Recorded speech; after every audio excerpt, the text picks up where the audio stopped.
बड़ा स्कैंडल, बड़ी गेम। रावलपिंडी नैब के आगे अलबारी ग्रुप के खिलाफ सरापा एहतजाज। ये लोग आए, इनसे पूछते हैं कि इनका मसला और क्या वजह है कि ये इतना प्रोटेस्ट कर रहे हैं, और 2 साल 3 साल से ये लोग अपने हक के लिए लड़ रहे हैं और इनको कोई इंसाफ नहीं मिल रहा। जी अस्सलाम वालेकुम, जी बताइएगा क्या मसला क्या है? ये जी 2018 से शुरू हुआ था प्रोजेक्ट।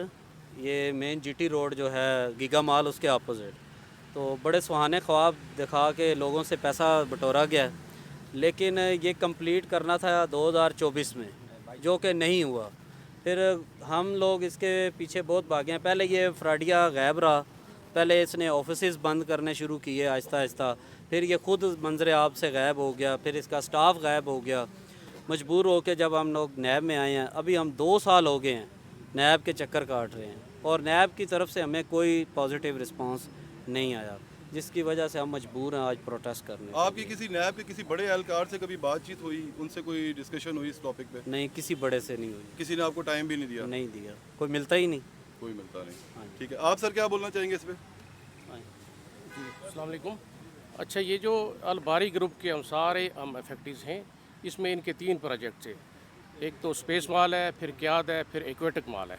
तो इन सब लोगों को इन्होंने कमिटमेंट करके कि हम इतने 2-3 साल के अरसे में सब लोगों को हम आपको प्रॉपर्टी या शॉप जो भी है आपको हैंड ओवर कर देंगे।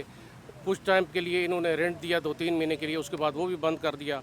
और सारे लोगों ने, अक्सर लोगों ने इनको अपने ज्वेलरीज बेच के, अपने जो प्लाट हैं उनको मर्ज करवा के, फिर अपने घरों को मर्ज करवा के ये प्रॉपर्टी इनके साथ खरीदी और सबको लूट कर वो चले गए।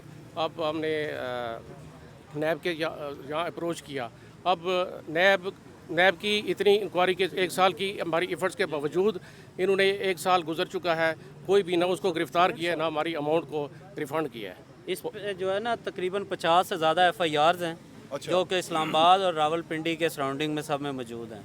और फिर अफसोस का मुकाम ये है, इदारे इतने नाअहल हैं हमारे पाकिस्तान के कि FIRs होने के बावजूद, ECL में नाम होने के बावजूद, इसका शनाख्ती कार्ड ब्लॉक होने के बावजूद ये बंदा मुल्क से भाग गया। इसका सब कुछ ब्लॉक है और ये मुल्क से भाग गया, कोई अदारा इस पे हाथ नहीं डाल रहा। ये राउंड अबाउट कितने को पैसे हैं जो ये फ्रॉड करके भागा है? तकरीबन 800 करोड़, 8 अरब करोड़। अच्छा, 8 अरब के करीब। जी। ठीक है। और ये मुख्तलिफ आप तकरीबन लोगों ने- 1200 से 1500 मुतासरीन लोग हैं जो ठीक है। इसके हैं। सुहाने ख्वाब दिखाए गए थे, ठीक है। उसके चक्कर में इन फ्राडियों ने सबको लूटा। ये हाई राइज बिल्डिंग स्कीम है।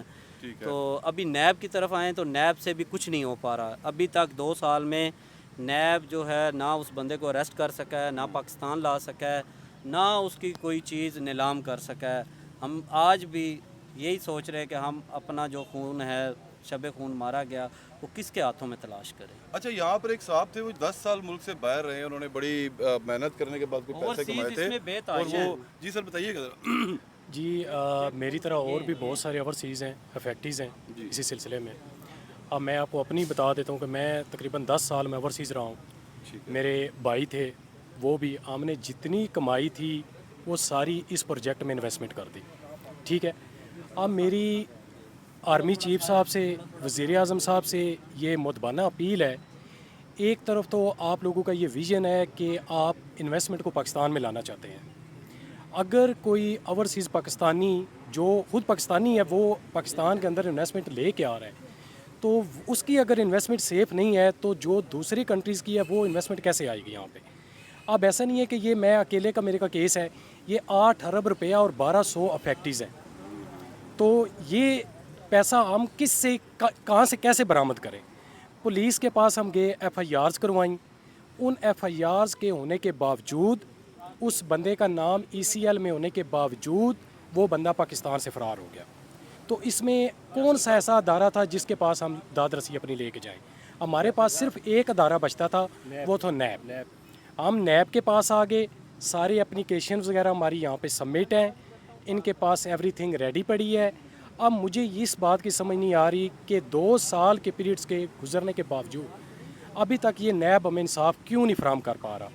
इसकी यहाँ तो रीज़न ये हो सकती है कि नैब जो है वो इतना काबिल नहीं है कि ये इसकी रिकवरी करवा सकें। दूसरा ये हो सकता है कि वो बंदा इतना ताकतवर है कि वो नैब को भी कुछ नहीं समझता।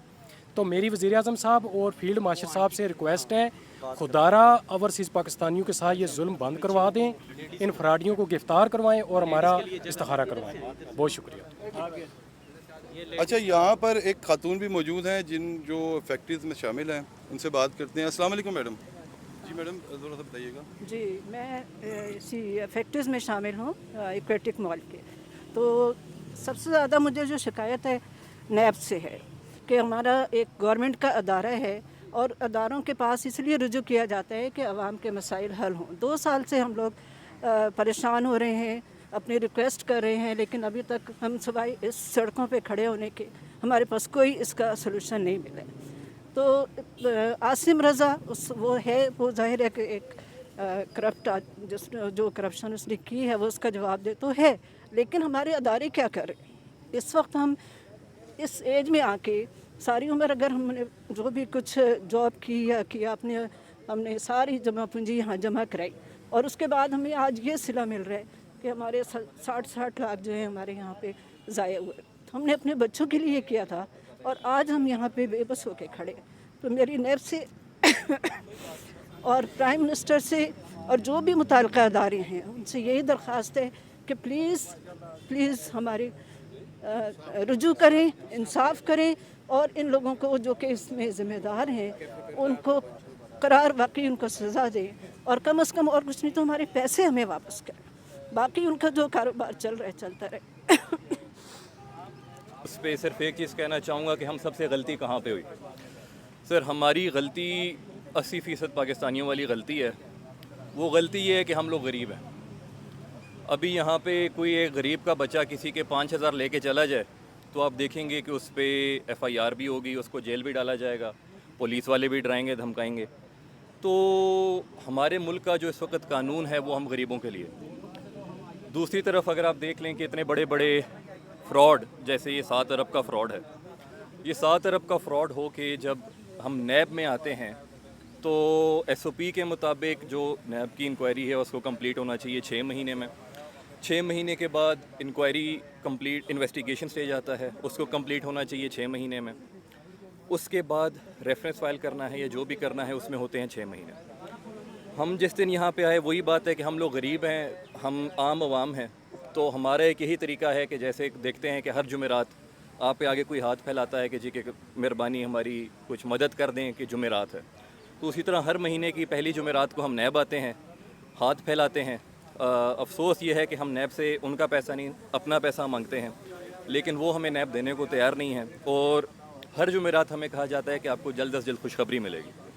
वो खुशखबरी ये मिलती है कि जी आपको अगले महीने तक टाइम मिल गया। अगले महीने आते हैं फिर खुशखबरी मिलती है, यही होता है। बस ये है कि अभी होने वाला है, कंप्लीट होने वाला है। 2 साल से हम इन चीज़ों में पड़े हुए हैं और अफसोस के साथ कहना ये है कि ये जो हमारा भाई जिसकी ये तस्वीर बनी हुई है, ये सिर्फ एक, खैर इसको तो भाई नहीं कहना चाहिए, बहरहाल ये एक बंदा नहीं है। अभी आप किसी दिन यहाँ से मीडिया अंदर जाके वापस है तो आपको पता चलेगा कि सिर्फ ऐसे ही 45 प्रोजेक्ट्स से ज़्यादा हैं जो नैब इस्लामाबाद रावलपिंडी डील कर रहा है, जिसमें इसी तरह अरबों का स्कैम हुआ हुआ। इंसाफ किसको मिला? किसी को भी नहीं। आप सन 2000 से अब तक के नैब के केसेस देख लें, कितने केसेस साबित हुए? कोई भी नहीं। नैब जो मामलात हल कर रहा है वो वही हैं जो किसी सियासतदान के हैं, चाहे वो किसी भी पार्टी के हैं। हम यहाँ पे सियासत करने नहीं आए, हम यहाँ पे अपना हक लेने आए हैं। दुश्मन के बच्चों को तो हमने पढ़ाना है, अपने बच्चों को कौन पढ़ाएगा कि जब वो बड़े हों तो वो किसी का हक देने की कोशिश करें, किसी की मदद करने की कोशिश करें। ये तमाम हमारे सरकारी अफसरान हमारे भाई हैं, हमारे बुज़ुर्ग हैं, लेकिन उनको भी पढ़ाने की ज़रूरत है, सिर्फ दुश्मन के बच्चों की नहीं।